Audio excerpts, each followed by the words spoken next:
اعوذ باللہ من الشیطان الرجیم بسم اللہ الرحمن الرحیم السلام علیکم ورحمۃ اللہ وبرکاتہ۔ داستان ایمان فروشوں کی قسط نمبر 33 کے ساتھ آپ لوگوں کی خدمت میں حاضر ہوں۔ چینل سبسکرائب کر لیں اور گھنٹی کا بٹن دبا دیں۔ ویڈیو کو لائک کرنا نہ بھولیے گا۔ ویڈیو لائک کرنا میری مدد کرنے کے مترادف ہے۔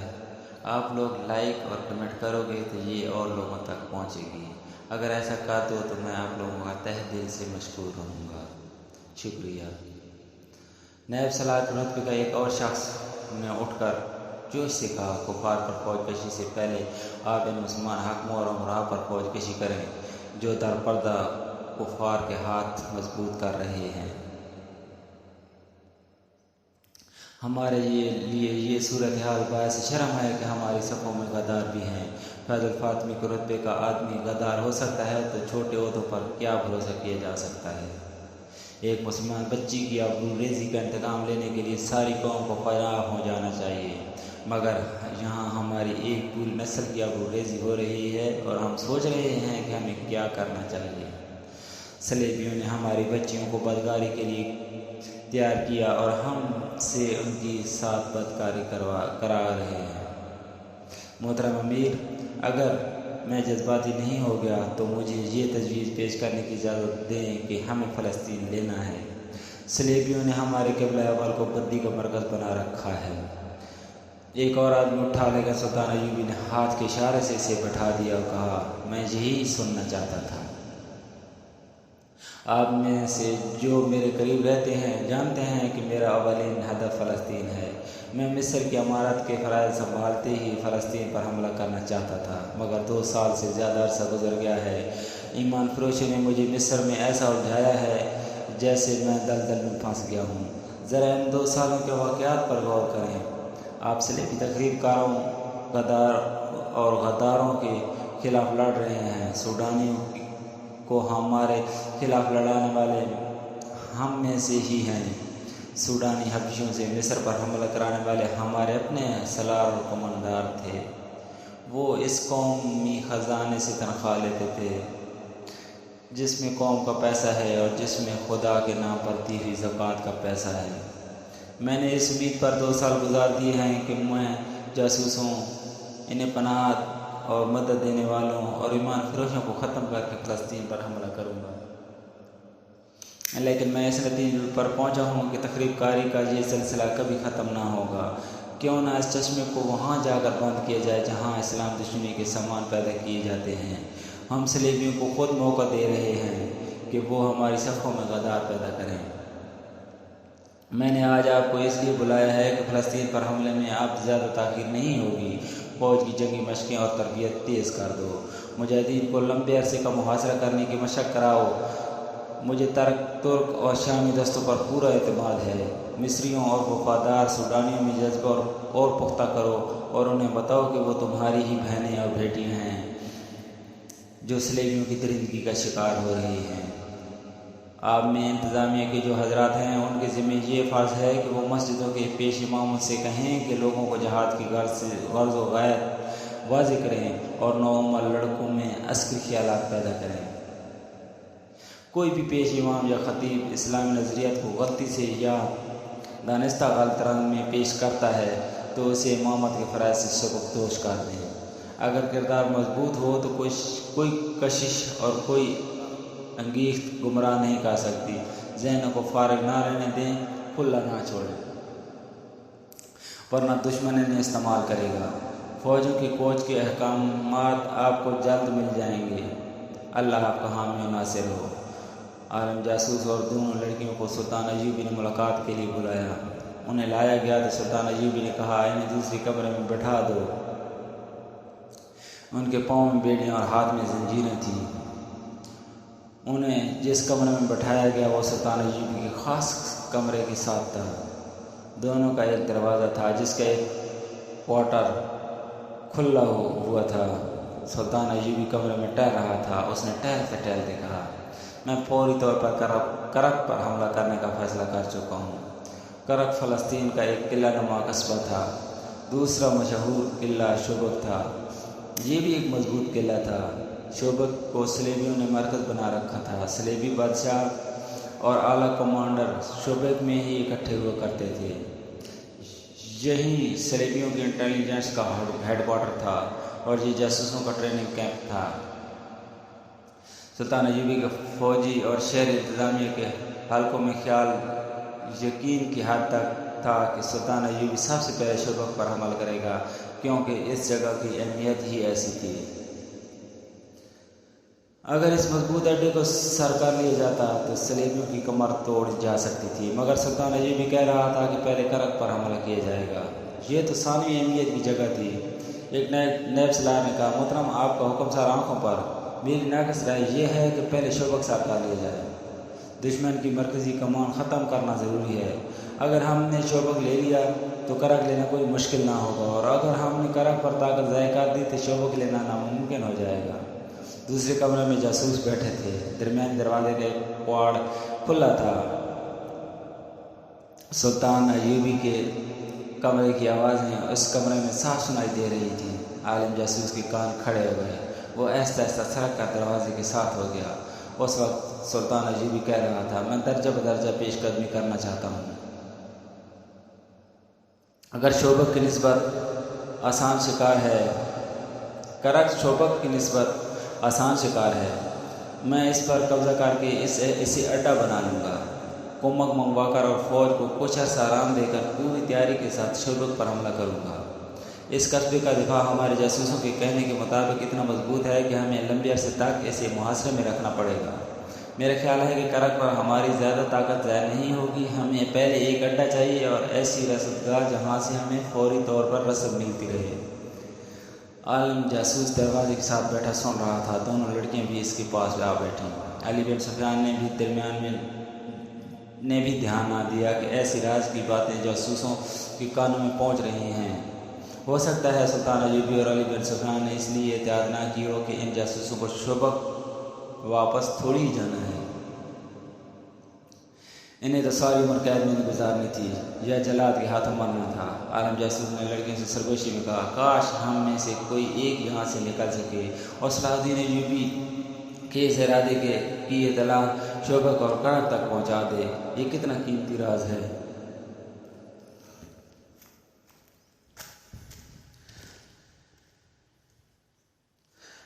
اگر پہلے ہی وہاں پہنچا دیا جائے تو مسلمانوں کی فوج کو راستے میں ہی لڑائی میں الجھا کر اس کی طاقت ختم کی جا سکتی ہے۔ ان کا حملہ کرک سے دور ہی پسپائی میں بدلا جا سکتا ہے۔ ہمیں مکمل رضائی کی ضرورت ہے۔ سلطان ایوبی اپنے کمرے میں ٹہلتے ہوئے کہہ رہا تھا، اگر صلیبیوں کو ہمارے حملے کی خبر قبل از وقت ہو گئی تو ہم کرک تک نہیں پہنچ سکیں گے، وہ ہمیں راستے میں ہی روک لیں گے۔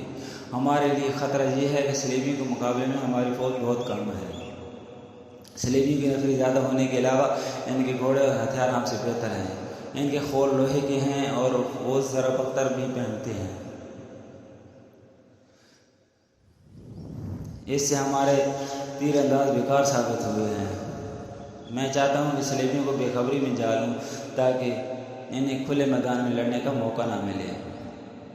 اگر وہ کھلے میدان میں لڑے تو ہمارے حکم میں آ کر وہ ہماری رسد کا نظام روک دیں گے۔ اس کا نتیجہ پسپائی اور شکست کے سوا کچھ نہ ہوگا۔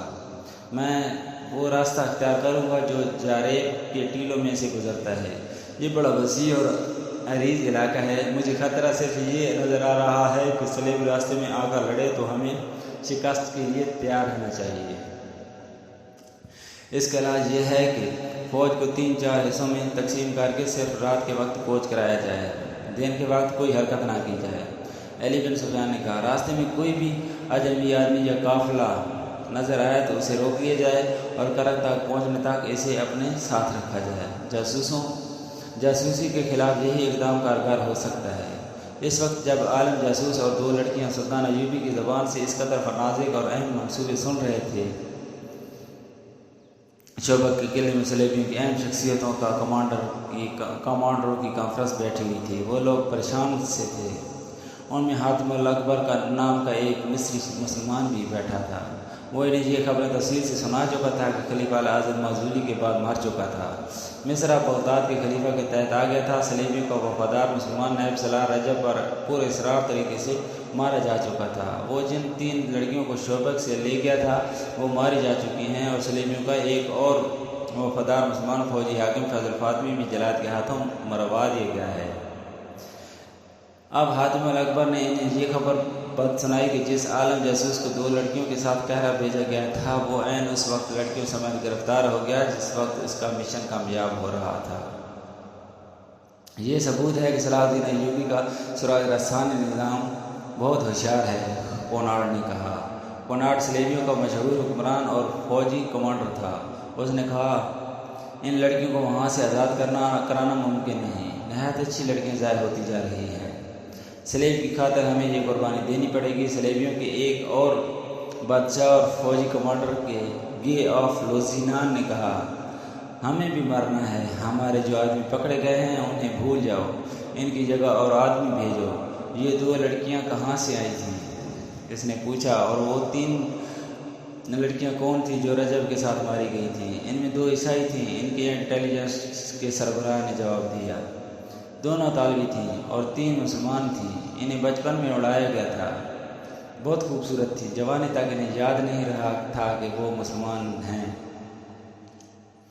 ہم نے انہیں بچپن میں ہی اس فن کی تربیت دینی شروع کر دی تھی۔ یہ شک نہیں کیا جا سکتا ہے کہ انہیں چونکہ معلوم تھا کہ وہ مسلمان ہیں اس لیے انہوں نے ہمیں دھوکہ دیا۔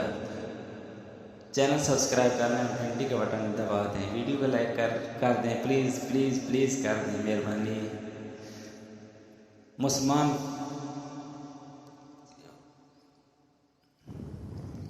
انہیں چونکہ معلوم تھا کہ وہ لڑکیاں مسلمان ہیں اس لیے انہوں نے ہمیں دھوکہ دیا ہے۔ مسلمان تھیں تو کیا؟ کوناڑ نے کہا اور حاتم الاکبر کی طرف اشارہ کر کے کہا ہمارا پیارا دوست حاتم بھی تو مسلمان ہے، کیا اسے اپنے مذہب کو پاس نہیں؟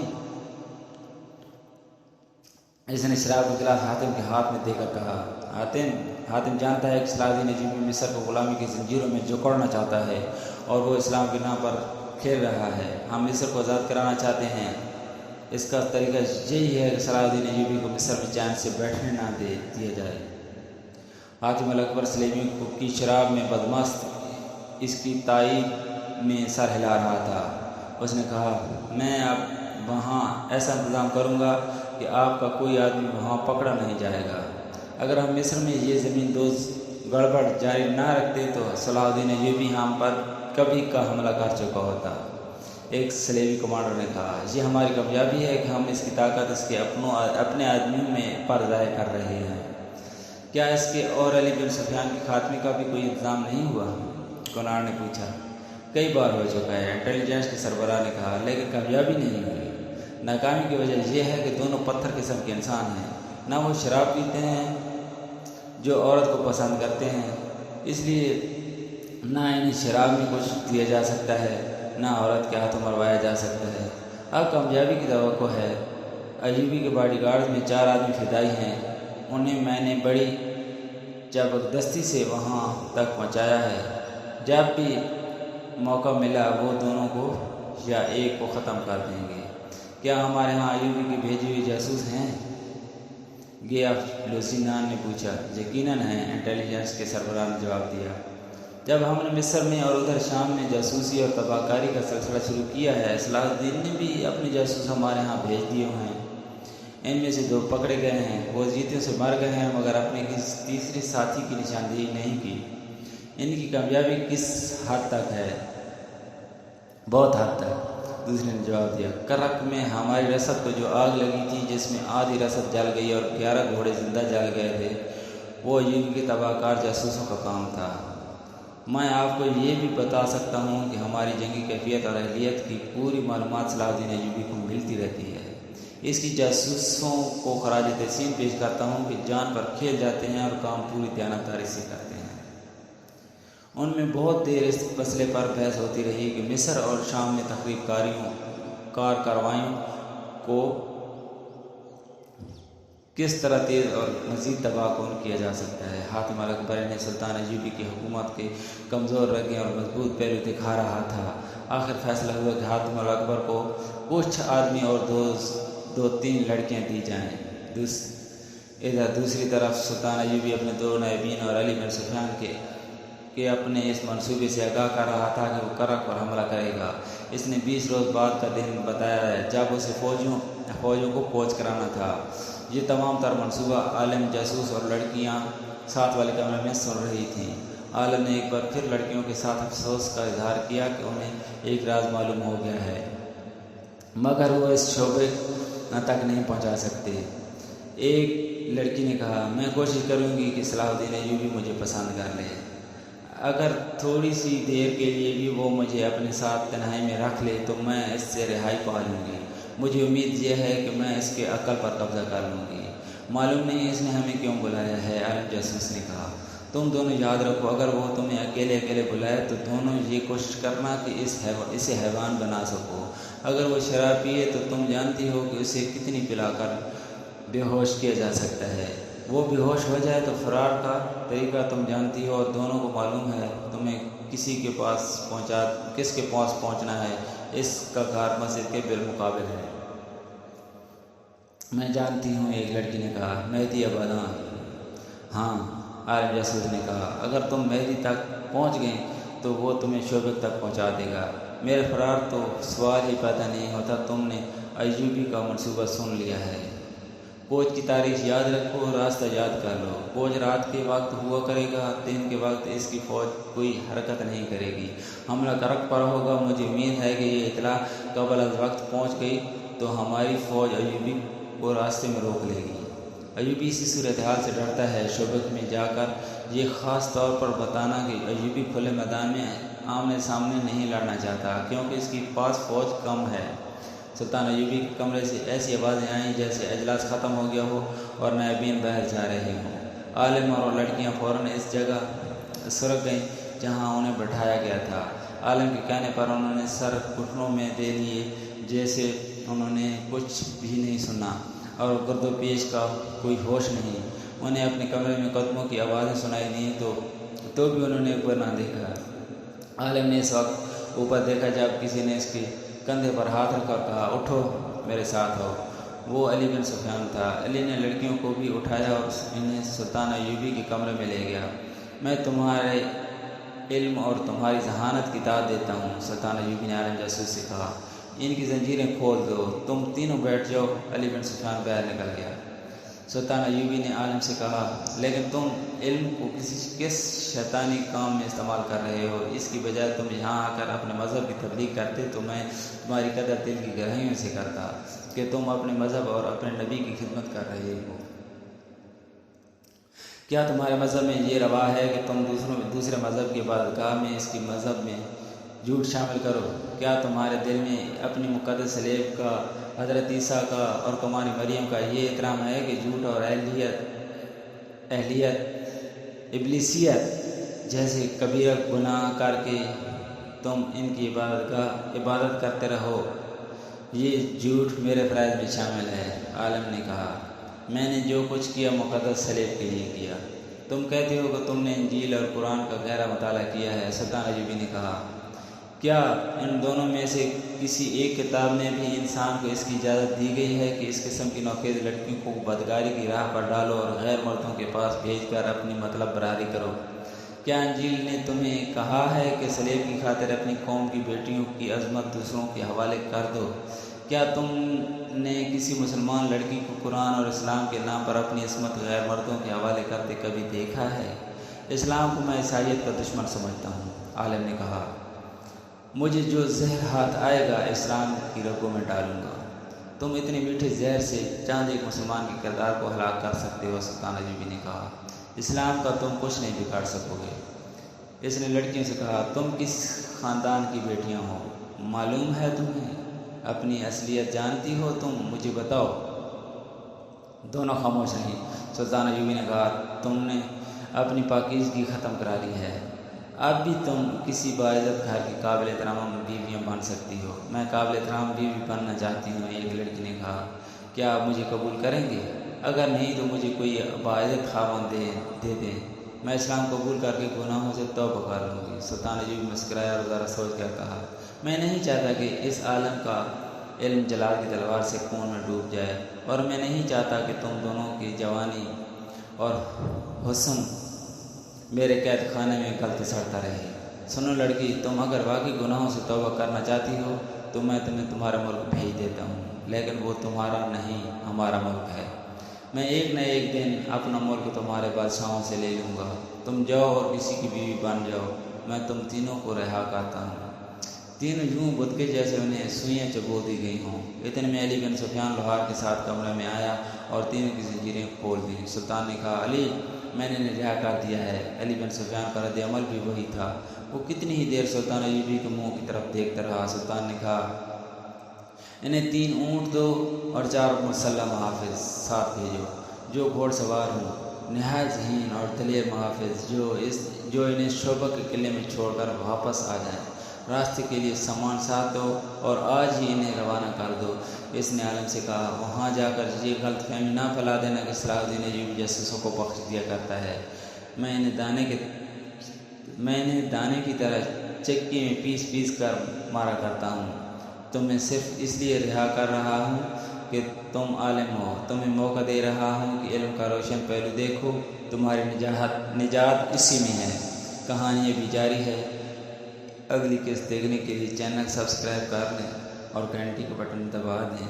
ویڈیو کو لائک نہیں کیا کر دیں پلیز۔ جزاک اللہ، شکریہ۔